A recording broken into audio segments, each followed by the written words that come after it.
Hello guys, today's video gagawa tayo ng talong na salad.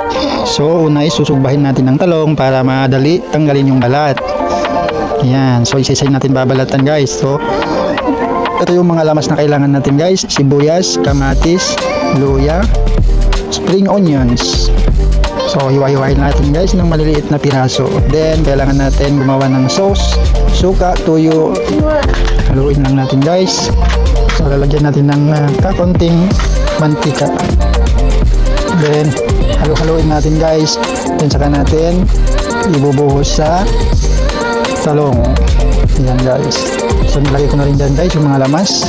Pinatong-patong ko na, and then tatanggalin natin ang buntot ng talong guys. So napakadali naman gawin ito guys.